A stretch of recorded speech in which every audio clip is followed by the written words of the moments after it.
Hi, and welcome to our Friday Fireside Chats. Thank you so much for being here and always supporting the Game Changer community. We're a little bit late. We were just dealing with some technical difficulties, but it is in the middle of winter and cold, and who knows what's going on outside with internet connection. So no big deal. Here we are, and we're excited to be here to meet you tonight and talk a little bit about OCD advocacy. First, before we get into talking about the subject for tonight, I just wanted to say my name is Chrissy Hodges.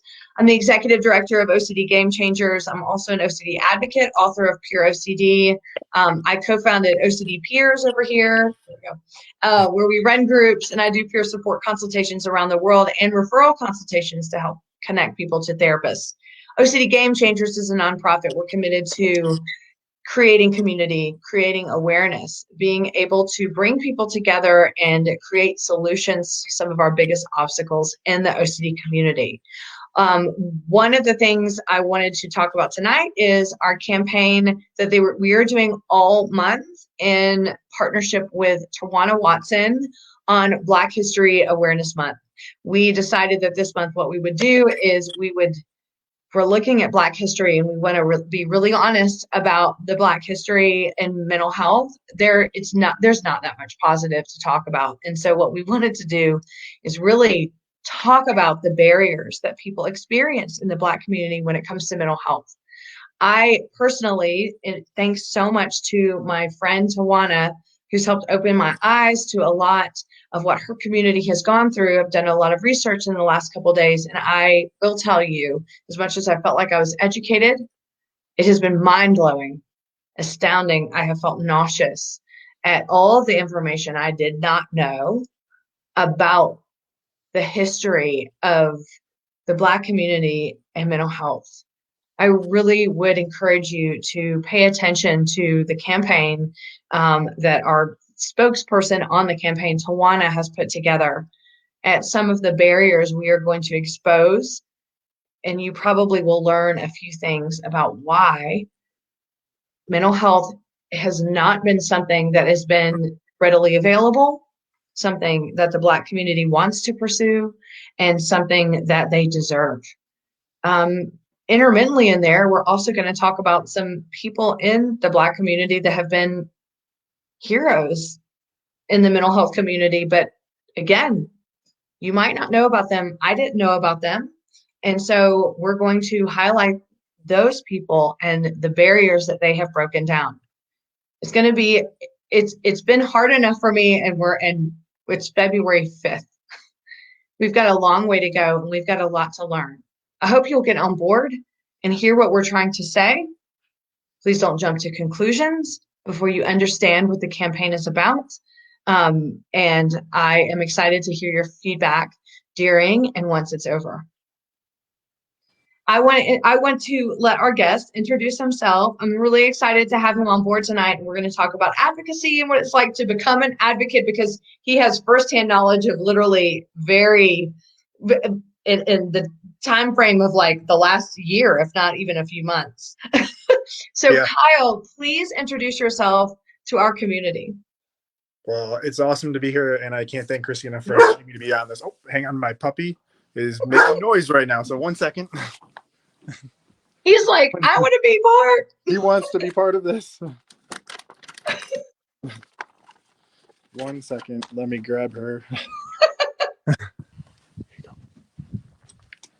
So hopefully that keeps her busy. So, but of course. But yes, I am Kyle Glickman. I guess one of the major things is me not letting OCD define myself, and me being like, I'm Kyle Glickman and I have OCD and this is what I suffer with. But more what I like to tell is I'm Kyle Glickman. I'm 31 years old. I own a gym with my wife. I love what I do for a living. And I struggle with OCD.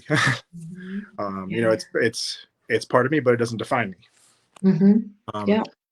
And I think what you said is very important. It's opening up about OCD is probably almost just as terrifying as going through OCD itself. Yes. So, I would say it started with me when I was a child. I was always super anxious. and not understanding what that was at the time. But like having terrible separation anxiety when I was a kid, um, playing sports. I grew up playing sports all the time, but I was always unbelievably anxious going through playing while I was playing sports. And that definitely held me back. But when I first looking back, where my OCD probably like really started was I used to have, when I was a kid, I used to have very, very intrusive thoughts of people coming in and harming my family. But Mhm. very visual thoughts of this, which led to me locking doors and locking windows like crazy. So I would lock all the doors. Every night I would check every window. And I mean, this is when I'm like 10, 11 years old. I me, get it. me thinking that's like, that's to my mind. I'm like, well, this is normal. Like, this is what everybody's, this is how everybody is. Mhm. Until my dad coming home in the middle of the day and he'd be like, why are all the doors locked? And me telling him like, I'm afraid that people are going to come in and kill everybody. And him being like, Mhm. of course, writing it off, being like, no, don't lock the doors in the middle of the day. Right. Which totally just reinforced me locking the doors even more. But as I kind of grew up, I kind of grew out of that a little bit. That's those obsessions kind of started to fade as I got a little bit older, and I think maybe a little more reasonable as I grew older. Um, and then I would say was pretty much I definitely was dealt with anxiety through all of high school, all of college, um, but not until a year ago. It was January 29th to 2020 was when I was diagnosed with OCD. Wow. And I was extremely triggered by a TV show with sexually intrusive thoughts. I remember I was at home. My wife is a full-time fireman, so she works long hours, long days. So a lot of times I'd be home alone. And I remember I was just like very stressed. COVID was just starting. We Right. own a gym, and we were very nervous about COVID happening and what was this going to do to our gym, and so much where the stress was just piling on. Mhm. And I was at home watching a documentary, and it was, if anybody's seen the Aaron Hernandez documentary, um, Mhm. or the football player who's this big manly football player, Yes. This and triggered so many people, Kyle. he was killing people. He was in jail or in prison, and then there was rumors of him being gay, and there was all these things, and I was like, oh, I started just drawing connections. I was like, I played football my entire life. My dad was Mhm. loved my dad to death, but extremely hard on me. um, Yeah. and kind of built this and kind of the same sort of thing of his dad building the what is a man supposed to look like in his head. Yes. And then all of a sudden it just literally, I remember sitting there and it was like somebody took my brain and replaced it with somebody else's brain. And it was like, whoa, what if I'm gay? Yes. And I was like, initially I was like, ah, nah. I love my Mhm. wife. I've been with girls my entire life. It's never been a thought in my entire life. But if he could be, then I Yes. and then it was off to the races. Mhm. It was Absolutely. everything I could possibly imagine to gain certainty on my sexuality. Yep. It Yep. was where like if there was one thing that I was really good at, I can do the checking compulsion better than anybody. I can mentally check over and over better than anybody. And that was so hard to get to break. Yeah. And kind of going through it, I remember being at our gym and being terrified, and it just kept getting like the compulsion, like the obsessions kept getting worse. It just every person you're looking at, are you judging some like are you attracted to that person? Are you attracted to this person? Are you attracted to this person? Constantly in that Yep. cycle, ruminating through memories, trying to prove yourself one way or the other way. And Yes. even remember if one memory's right, if one memory even happened, or if you're just making it up in your head. Right. um, So, and then, it started to progress from more so just the sexual orientation into very sexually intrusive thoughts, where it was no matter what you're looking at was sex, sex, sex, sex. It could be anything.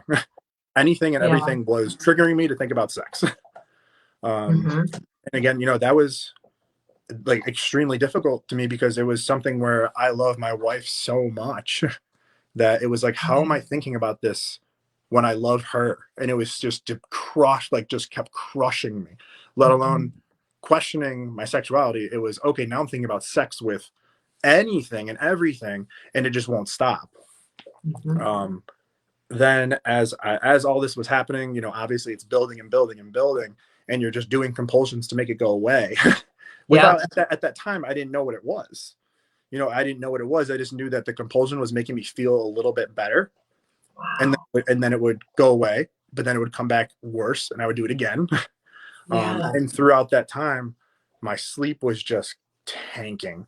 I was not sleeping at all. I wasn't eating. I had started losing a ton of weight, because I started getting very depressed about it, because it was taking over everything, to the point where I was trying to be at the gym and train people, and I couldn't, because it was the only thing I could think about. And I felt like I was putting myself and people in an unsafe position with them working out, and me not being able to focus on that. And then where it started to get really bad was at the end point of that, where everything started to turn into sexually harmful, intrusive thoughts. So like in terms of rape and those sort of things, how do I know that I'm not going to rape somebody or hurt somebody?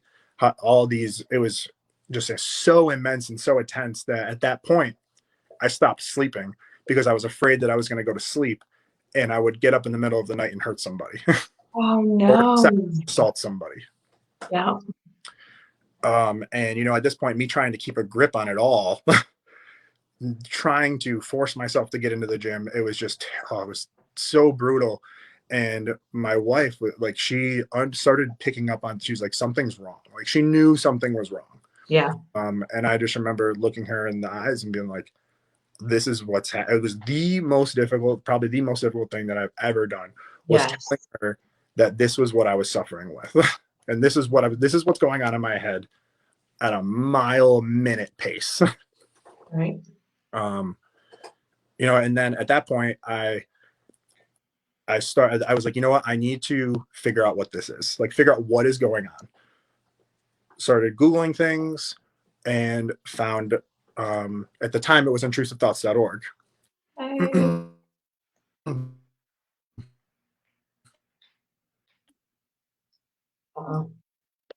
There you are. Are you back? And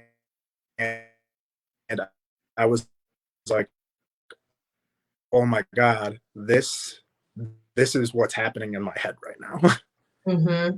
Like, this is, yes. Good? Okay, are we good? It got a little bit lost for a minute, but I think you're back. Can you hear me okay? Is it good? Cool. Yeah. Can you hear me? All right. And then I found intrusive. Yes. Yep. Intrusivethoughts.org.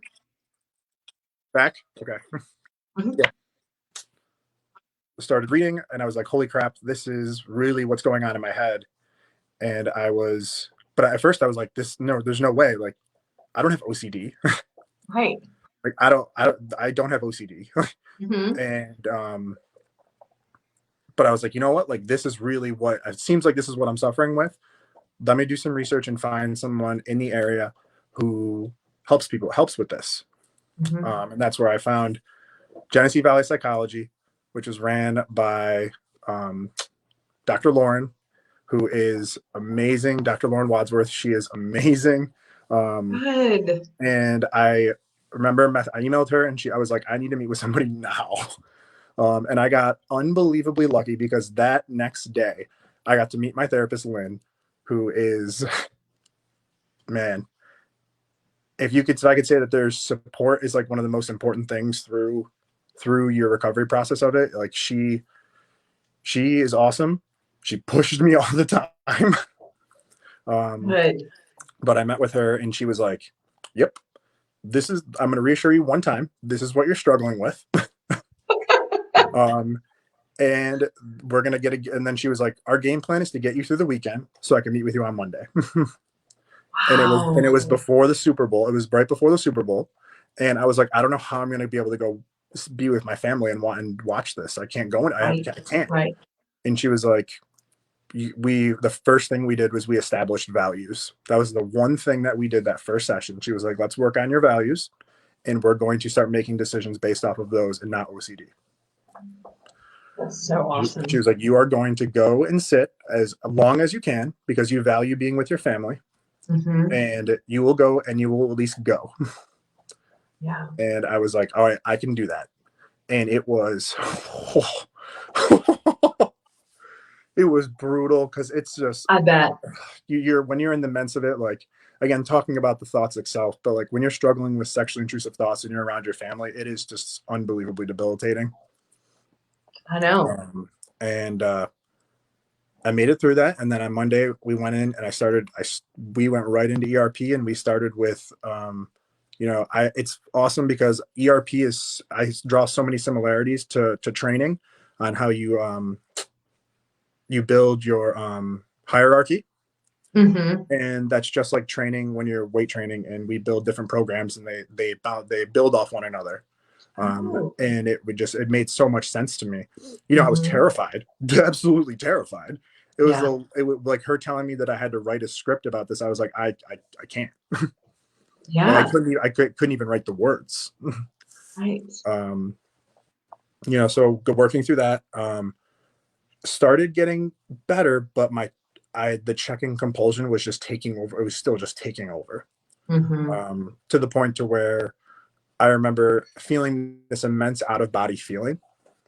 And it was, of course, I go to Google again, and it's like, oh, you're suffering from depersonalization. So now I'm like, what is going on with me? Like, I'm in this world of like, I just figured out that I have OCD, but now I'm struggling with this too.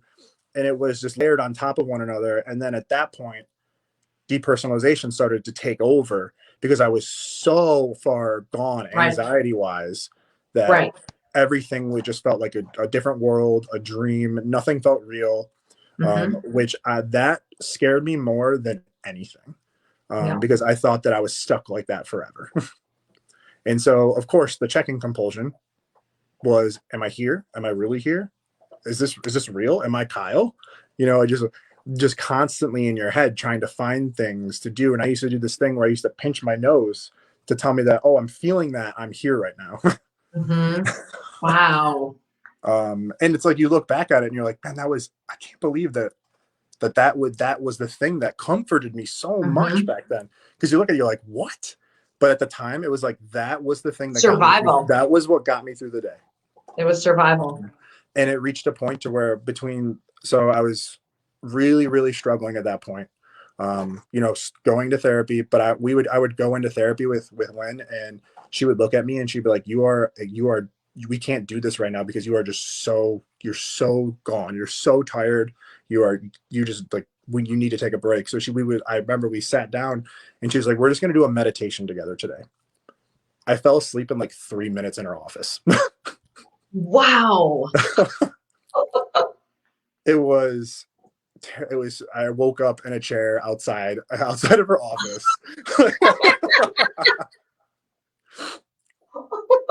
It was, and I at that I was so far gone, and I remember I got home and I just was like, Ava, like my wife Ava, I was like, I really, like, I don't know what is happening to me right now. I need to go to the hospital. And Wow. so I was checked into the hospital for a week, because I was convinced that there was something else wrong with me. Yep. Um, and that was such an experience of being in the hospital for that week, and being around some people, that taught me so much, like, just taught me so much. My roommate was a homeless guy who was struggling with schizophrenia, and man, like, that experience was life changing for me. Yes. And then I eventually, after a week, I started, like, they put me on medication to help me fall asleep. That was the major thing. They were like, you need to go to sleep. But I remember Wow. I was like, no, I can't because I'm afraid I'm going to wake up and hurt somebody. Right, right. And they definitely reassured me there where they were like, you trust me, you're not hurting anybody in here. We will take you down before Yes. you hurt someone. um, and I eventually started feeling a little bit better and getting to it. And I remember being in the hospital, and a one of the other guys in there wanted to watch The Matrix. And I started watching The Matrix. And if you're struggling with depersonalization and like existential I was thoughts, like, that is oh my God. literally the worst thing that could ever happen. I know for a minute I'm like the Matrix, and I'm like, no, Kyle, don't do it. I remember I ran back to my room so fast and just closed the door and laid in my bed under the pillow. But eventually everything got better. I started to feel a little bit better, and they were like, okay, they're like, your progress is going to be made being outside of here and taking on your anxiety head on. And you understand ERP, you understand OCD, Mhm. you understand what you have to do to get better. Um, and but in my mind, it was like, well, that's not what I care about. I care about figuring out, is this all real? Am I gay or not? Am I a sexual addict? Am I going to hurt somebody? Like, so in my mind was like, oh yeah, OCD, whatever. But what I care about is finding certainty about all these different things going on in my head at one time. Of course. Right. Of course. Yeah. So eventually got out and we started therapy right away again. And, I changed my entire schedule at the gym. I stopped training people at first so I could focus on that and getting to a place where I felt comfortable with it. And then it was okay. Let's start just building because essentially what I had to do was I just needed to recover from what my body had just gone through because wasn't sleeping for almost a month Yes. straight. It was like a few hours here and there. It was terrible. So it was okay. I literally had the energy to do ERP, and then I would have to go like lay down. So Right. Oh, it was a I'm long, like so glad you brought that up. that first month out of the hospital was really really hard. But I Hmm. was like, no, I'm going to do what my therapist Lynn says to do. Like I loved having control. I'm going to give it up and give it to her, and we're gonna come up with a plan. And it was like after a month in, we're going to start um, slowly going towards the anxiety. Okay, you're unbelievably nervous to train somebody right now. We're going to train one person. Right. Hmm. And it was literally one person that first week. Hmm. And this is something I've been doing since I was 16. Yeah. So it was like I was training 40 sessions a week to training one person. Right. Yeah. And owning a gym and having to be in the gym where other trainers are looking to me for help. Hmm. um, and going through it all, there was definitely some things that really really helped me get to the so reading the book, overcoming, I think it was called Overcoming Unwanted Intrusive Thoughts. Hmm. Yep. Read reading that and really grasping like what OCD is and how it works in the brain, and Hmm. you know how my brain is wired differently than other people. Hmm. So, and then um, really getting into. Let me see. I wrote some stuff down. So again, the support was really huge for me to get to, and then just having awesome awesome friends. Like that was Hmm. Yeah. like just being able to people, if they want to be my friends, they're going to want to help me through this. Right. And they were all so supportive. So that was major. And then because so we went to this point where we were watching a video as an exposure, and she was like, pause it. She's like, what are you thinking about right now? And I was like, am I having a groinal or not? And she was like, we don't do that. We don't do that here right now. But she's like, we don't do that. She's like, that's not how this works. And I was like, and then I was like, okay. And we came to this thing where it was like, I'm just going to do the exposure. I'm going to watch the video as just a human being who's watching the video. Whether you have OCD or not, you're just going to sit here and watch the video. Right. And it just clicked to me where I was like, the entire time I've been doing this, I've been doing compulsions. The entire time I've been doing exposures. Yes, of course. and then it clicked, and I was like, oh my God. And then I just started really like, I was like, you know what? Like, I can pushing myself, like going out and looking for an exposure and being like, you know what? I'm going to go into this coffee shop and sit here and just be in here because I genuinely want to be in here. I want to be in this coffee shop sitting. And when you're in a public place, when you're struggling with this, you're looking at every single person passing you, and your brain wants to look and check and check and check. And you know, a major compulsion that I had was, if I looked at a guy, I would have to look at a girl right after. Yep. And it was right. Ooh, but I looked at that guy for longer, so now I need to look at two girls to balance it out. Right. And it's crazy, again, understanding that that's what made my brain feel safe. Yeah, I know. It's hard to comprehend, but that's just the way it is. When it comes to compulsions, there's no rhyme or reason. You do what you do to just balance it out. Yeah.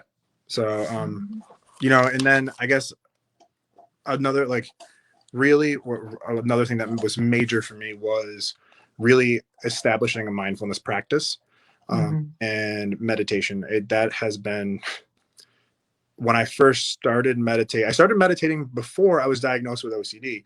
And then it was extremely difficult to meditate when everything was going on. And now I'm at a point. Bring it back to notice your thoughts, and you're like, all my thoughts are horrible. And then what would happen? I would be like, it would just trigger existentialism and depersonalization, because I would be focusing on my breathing. So it was, again, your brain. Am I really breathing? Is this really true? Am I alive? Am I not alive? Am I in the Matrix? Yes. And it goes to right when your brain is like, oh, I got this figured out, but we don't have this figured out. And so it was, you know, now I got to a point to where I do an exposure and I meditate after. And it's because, not to bring down the anxiety, but because I want to sit with it more. And I welcome it. And it's like, okay, if this makes me anxious, I'm going to sit with it longer versus doing an exposure and trying to go distract myself. Wow. So, and you know, that it just took so much work. And I guess the one thing that I would say is probably the best advice was just keep showing up. Like, just keep showing up, because if you show up, you will figure it out. Like, I was showing up and I was doing exposure ERP totally wrong. You know, I was doing it totally wrong.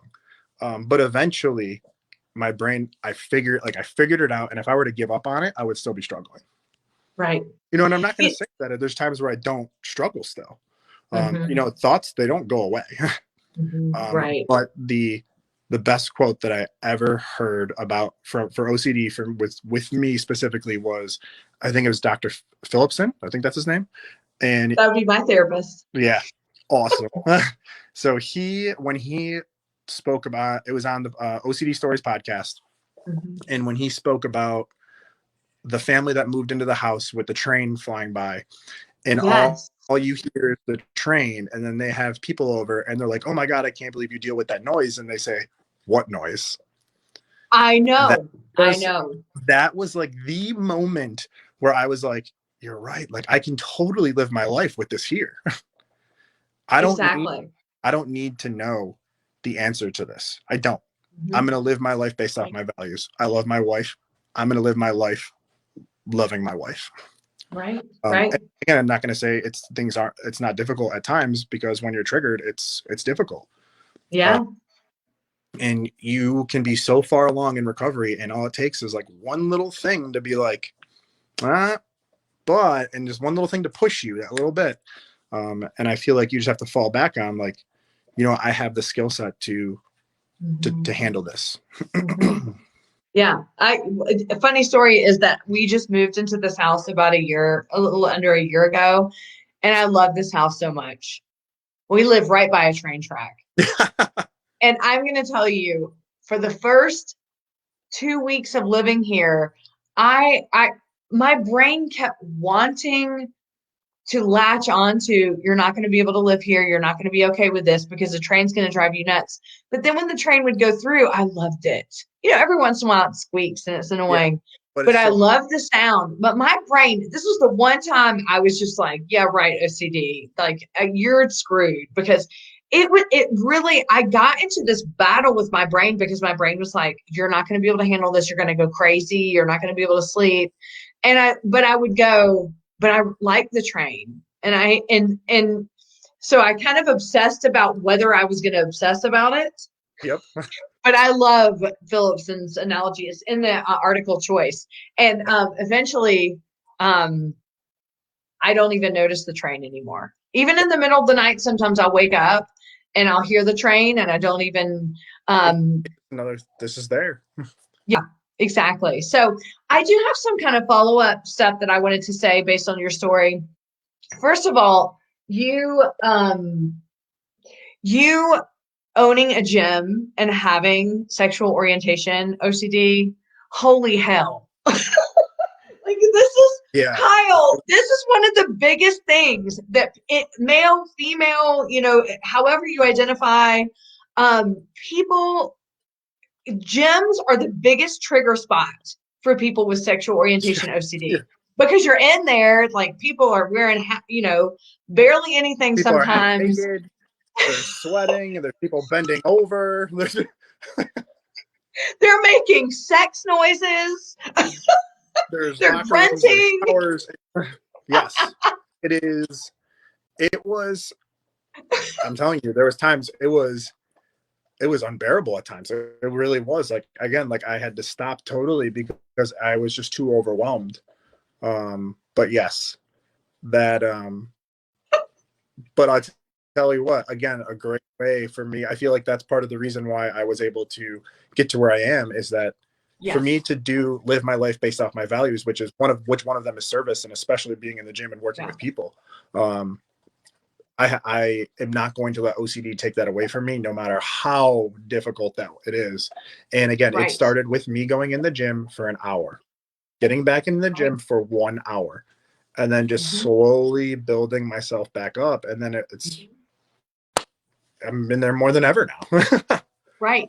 And this is so common for people when they work in professions where their intrusive thoughts just really latch onto. So people who may have POCD, which is the intrusive thoughts about pedophilia, they're teachers. They're working in the industry where they have to work with kids, or they have kids, and for harm intrusive thoughts, or and they're police officers, or they're dealing with where they're constantly in the face of crime and things like that. It's Yes. I love, not that I don't love it, but I love that you're able to talk about this, because I don't love that it happened to you, but I love that you're bringing light to it, because so many people struggle with going to the gym, and that's when they have sexual orientation OCD. And doing peer support with people, that is literally what I say. Just go back in one time per week. Mm-hmm. If you were in there 3 times a week before and now you can't go in at all, go once. Go Exactly. and just hang out at the parking lot for a little the while. the way I think about it, it's just like the hierarchy of your ERP exposures, where it's all about just building yourself up. It's just like you can't expect someone to come in and bench press that can't do a push up. Like, you know what I mean? It's like I have, Exactly. I have to build you up. And it just, I found so much connection between the gym and OCD that I was able to build. I was like, man, I get this now. And Yeah.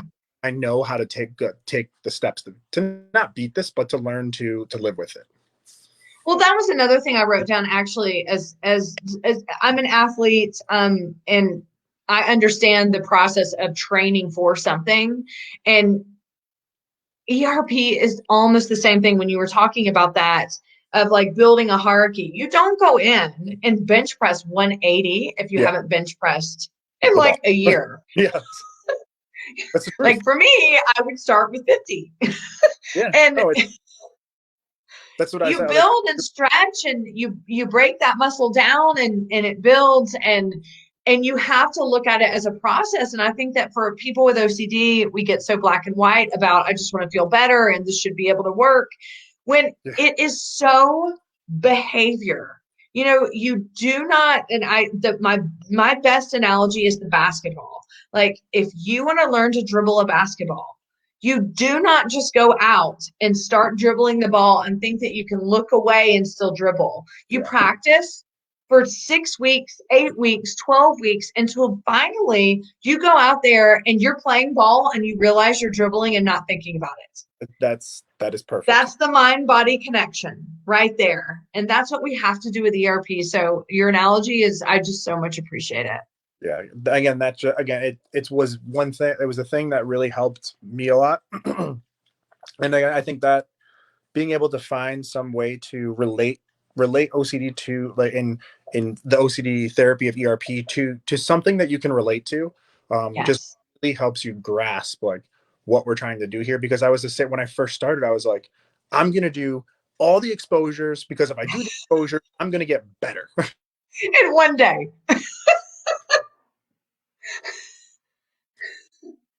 Uh-oh, I think you froze. Are you there? Okay. Are you back? And yeah, good. Are we good now? I think so. No, you're good. I can hear you now. Yeah. You Okay. were saying you So were going to do all the exposures.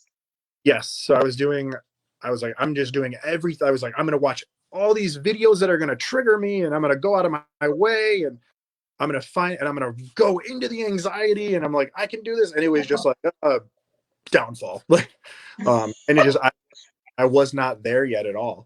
Now I look at where I am now. And I literally remember I was sitting with Lynn and I'm like, my therapist, and I'm like, I can't believe the things that I'm doing now. Like a year ago, there is no way I would have been Right. able to do this stuff. And that's as difficult and as brutal as OCD is. I really look back at it and I'm like, man, this was such a huge opportunity for me to grow as a person, and break so many stigmas that I had built in my head that were just engraved in my head from a child, and really learn to like be the person that I want to be. And that's as difficult as OCD is, and it was for me. Yeah. Be able to look back and say that I would not change it because I love who I am now. Mm-hmm. I just hope that can give hope to somebody. If one person is watching this that's struggling, that they can understand that I have been in the grips of it. Mm-hmm. Yeah. Being like just beat down by it. Mm-hmm. But I wouldn't change my experience. It sucked, but I wouldn't change it because I love who I am now. So one of the things, I have a couple more questions until we wrap up. You know, one of the ways I think we met was on Instagram. It Yeah. was kind of like you had tagged me in a video and I'm like, what? Wait, what is this? And I look and it was like you went from doing what you do and this is this and this, and all of a sudden your world was boom, OCD advocacy. This is Yeah. what I'm doing. This is where I'm going to make everything about this. And I remember just seeing this and going, you don't see this every day. And which is what I wanted to do for years and years and years. And I was too scared to until like around 2013 or 2014. But I just was so impressed with just the key got turned so quickly and just how brave it was for you to be like, you know what, I'm going to toss everything up in the air, and boom, we're doing OCD advocacy now. And so that's why I've just been so impressed with what you're doing, and it's so amazing. And but my question is not necessarily a question, but just if you could expand more. What I really appreciate here is your transparency about the theme. And I think for men, there are a lot of advocates out there, and they do not, that they will talk about OCD, but they don't go into the details about some of the really heavier intrusive thoughts that may Yep. perceive them as, if you're dealing with sexual orientation OCD, if you're dealing with, even relationship OCD, where it might make you Yep. look like you're unfaithful, or you have, and then of course we get into the more taboo of harm and POCD and things like that. Talk a little bit about, you know, what was it that just made you go, I don't really care. Like Yeah. no, regardless of how this comes across, this is important and I'm going to talk about it openly. Yeah. I think the biggest thing for me was looking back through my life and realizing that so much of my life I cared so much about what people thought about me, to the point where like that was what was driving me is so hard, was because I just cared about what so many people, what their perception of what Kyle was. And I was never making decisions really based off of what I truly wanted to do and what I wanted to be. And I took a step back and I just was like, man, if there's somebody out there that is specifically a male who is unbelievably afraid of this right now, that doesn't understand what's going on and is just trying to run from it, if I can be if I can just help one person, Mm-hmm. that it is all worth it. And I don't care if I have close people that are like, that don't get it, because I can promise you, not many people get it. And I'm okay with it. I'm like, whatever. Like, I got to a point to where like you're trying to explain to everyone what OCD is. It's exhausting because it just never. It's just, you're fighting the good fight, and it's like I get it, but it's like, you know what? Like if you're not, Mm-hmm. you're not going to go out and truly, because that's a major thing to me is like before you speak your opinion on something, like go out and educate yourself on the topic, because there's people that truly are suffering from this, and for some, Mm-hmm. it just made me realize how many people don't understand what OCD really is, and then especially what the taboo topics can bring. Absolutely. Yeah. Um, I reached this point where I was like, you know what? Like there's definitely someone out there in my shoes that is really struggling with this. Mm-hmm. Absolutely. Hopefully one day something that I post or someone that I help will be able to, it'll be able to reach them. And Mm-hmm. making that decision of, and having to talk it over with my wife and everything like that. I mean, like this is an important decision because if I'm going to share my story, she comes linked with that. um, Right. Having the support from her being like, you have the ability to help so many people, you need to do this. I love that. um and it that where I that at that point I was just like, this is what I'm doing. um Good. and in terms of kind of where my advocacy is going, it's kind of up in the air. It's just kind of whatever I have thoughts on my head is what I want to talk about, and not Mm-hmm. like structure to it. It's like, hey, this is what's on my mind right now, this is what I'm going to put out there. um Mm-hmm. and I just, again, it was just this moment of, man, there's so many people that don't understand OCD at all, let alone something like sexually intrusive thoughts. Absolutely. Yeah. That Well, I'm so appreciative of it. And I've been advocating for a long time for this, for these very just different intrusive thoughts that you don't normally think for OCD. And anytime I see someone coming forward, being forthcoming, and especially males, and Yeah. not that I'm not appreciative of females at all of coming forward, but it's just the dominated advocacy field for it is female. Mhm. And so having males, because the male support is so needed. There's just so many stereotypes around the sexual intrusive thoughts that males feel really intimidated and scared to be able to ask for help. So thank you Yeah. for what you do, and that's why you're here. I just wanted to make sure that everybody knows who you are and that we can elevate what you're doing and they can support you. So where can people find you to to find what the advocacy that you're doing? Yeah, so I would say probably the best place would probably be through Instagram, Mhm. where my handle is just my first and last name at Kyle Glickman.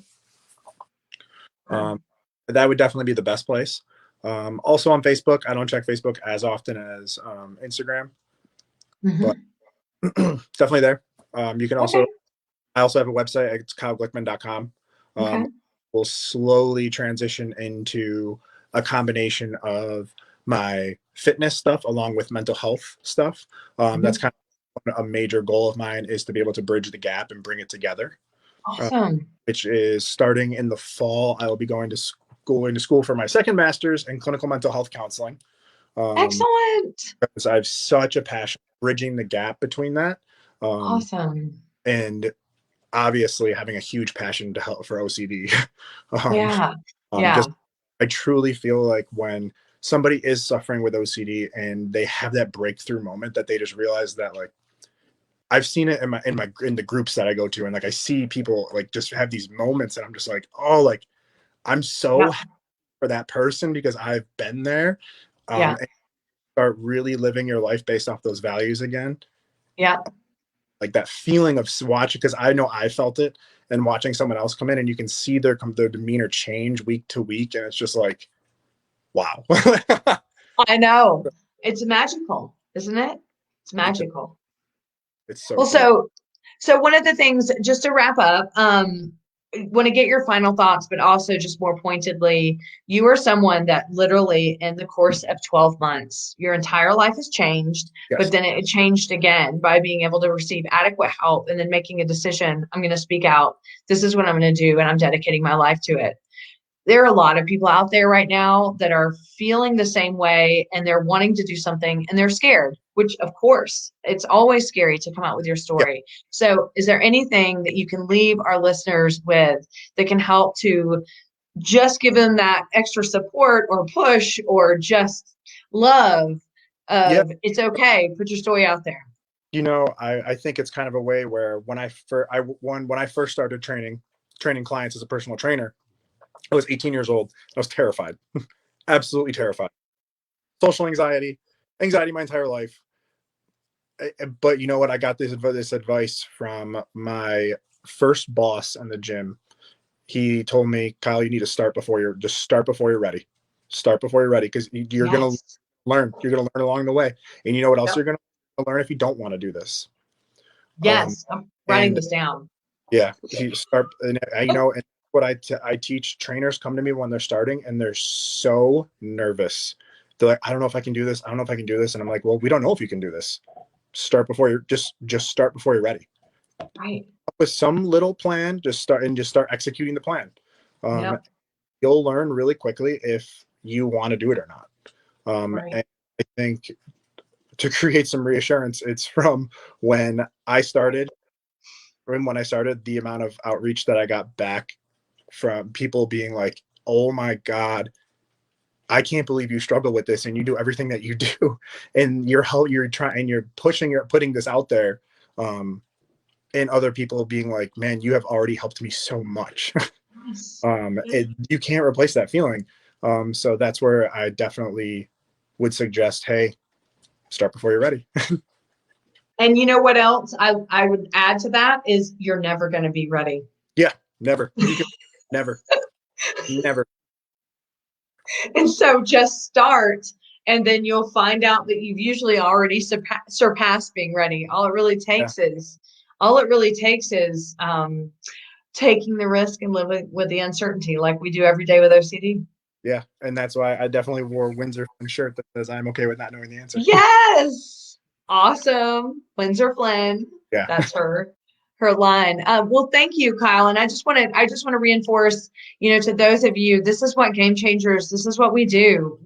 What are your ideas? What are your projects? What's your blog? What's your video? What are you doing? Send it to us. Let us help elevate what you're doing, because the first step is the hardest. The first step is terrifying, because what are people going to think? And what if nobody reads? And what if nobody this? But you know what? You don't have to do it alone. You can do it with support. So let us help you, help hold your hand. even though you may not be ready. So Yeah. Kyle, thank you so much for being here. It's such a pleasure. I am very eager and excited to see where your advocacy is going to go and how we can partner, with Game Changers to help elevate whatever message you have, and then you to be part of our family. So really, really appreciate you. Thank you. And I definitely, again, I just would love to, one, thank you obviously so much for being here. There's definitely people that have helped me so much along the way. Again, like support is just number one. And like my wife has been amazing. If it wasn't for Lynn, like Lynn has been awesome. I definitely know all the people from my group are watching this. So I want, Awesome. Yay. um, my friend Julia, she has been amazing through all of this. Mhm. But yeah, and I think just building that support group was something that was huge for me. Excellent. Well, thank you. And just, we're here for you and wherever you go in your advocacy, and just really appreciate you doing what you do for our community. Awesome. So. Thank you so much. And thank you all for being here today on our Fireside Fridays. As you probably noticed, we're doing a few fewer, but we're still doing our Monday Mavericks. We're just not doing them every week, and that's okay. From the standpoint of Chrissy, who's gotten really, really busy. But we're still coming at you live with Firesides and Monday Mavericks. Again, we're a 501c3 nonprofit. Please consider donating to us. All profits go towards all of our initiatives and everything that we can do to provide awareness and create community. Coming up in the next month or so, we will be announcing our next event, which will happen in May. We're super excited about it.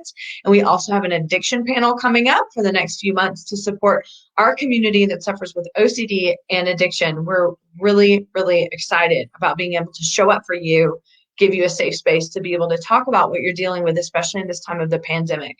Also, head on over to OCD Gamechangers on Instagram or Facebook. Find out what we're doing for Black History Month. It is really powerful. It's really been life-changing for me, and I hope it will be for you too. I will see you next time on Monday Mavericks, which will be either next week or the week after, because I haven't looked at the calendar. But thank you for being here, and as always, for supporting our community here at OCD Gamechangers. Bye. Yay, that was